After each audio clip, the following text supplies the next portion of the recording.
26-ാം തീയതി 3-ാം മാസം 2014 മലയാള മനോരമ ദിനപത്രത്തിൽ വന്ന വാർത്ത. ഇന്ത്യൻ മുജാഹിദീൻ മേധാവി തെക്സീൻ അക്തർ പിടിയിൽ. ഇന്ത്യയിൽ 2010 ശേഷമുണ്ടായ ഭീകരാക്രമണങ്ങളുടെ മുഖ്യ സൂത്രധാരൻ. ന്യൂഡൽഹി. ഭീകരസംഘടനയായ ഇന്ത്യൻ മുജാഹിദീന്റെ ഇന്ത്യയിലെ പ്രവർത്തനങ്ങളുടെ മേധാവി തെക്സീൻ അക്തർ മോനു 23 അറസ്റ്റിൽ. ബംഗാളിലെ ഡാർജിലിംഗിൽ ഇന്ത്യ നേപ്പാൾ അതിർത്തി പ്രദേശമായ പാനിഡങ്കിയിൽ നിന്ന് ഇന്നലെ രാവിലെ 10:30-യോടെയാണ് ഡൽഹി പോലീസിന്റെ സ്പെഷ്യൽ സെൽ ഇയാളെ പിടികൂടിയത്. മാവോയിസ്റ്റ് മേഖലയാണിത്. ഏറെ നാളായി ഒളിവിലായിരുന്ന അക്തർ കഴിഞ്ഞ ഡിസംബർ അവസാനം ഒരാഴ്ച കേരളത്തിലെ മൂന്നാറിൽ താമസിച്ചിരുന്നതായി സ്പെഷ്യൽ സെൽ സ്ഥിരീകരിച്ചു.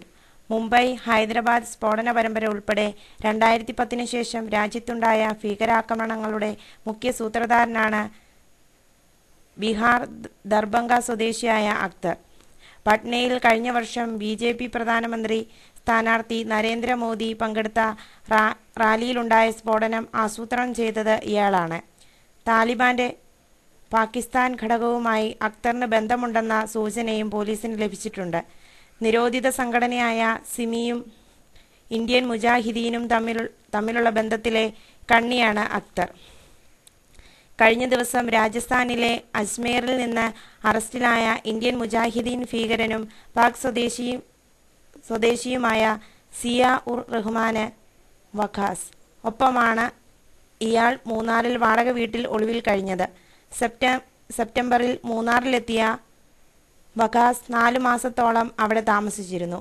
പാകിസ്ഥാനിൽ ഇന്ത്യൻ മുജാഹിദിന്റെ പ്രവർത്തനങ്ങൾക്ക് നേതൃത്വം നൽകുന്ന റിയാസ് ഫട്കലിന്റെ സന്ദേശങ്ങൾ വഖാസിന്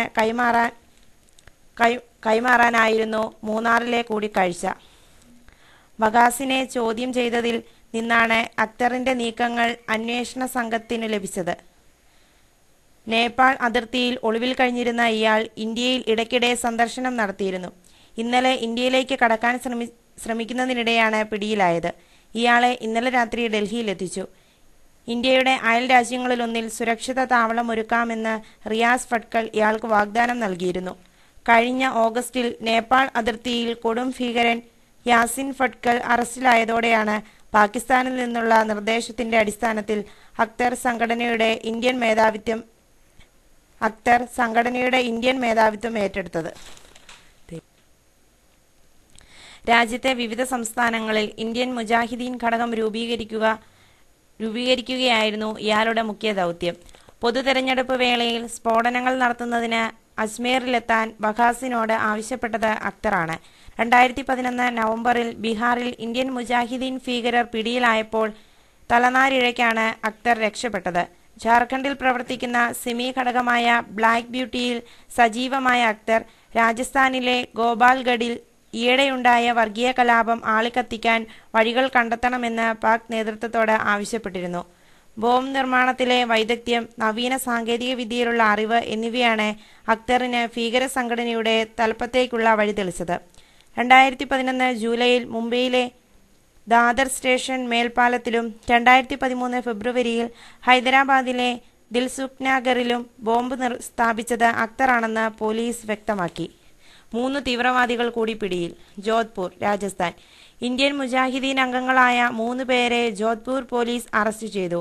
നേരത്തെ അറസ്റ്റിലായ മുഹമ്മദ് സക്കീബ് അൻസാരിയുടെ കൂട്ടാളികളായ ബർക്കത്ത് അലി 30, മുഹമ്മദ് ജാവേദ് 28, മുഹമ്മദ് ഇക്ബാൽ 32 എന്നിവരാണ് നഗരത്തിന്റെ പല ഭാഗത്തു നിന്ന് പിടിയിലായത്.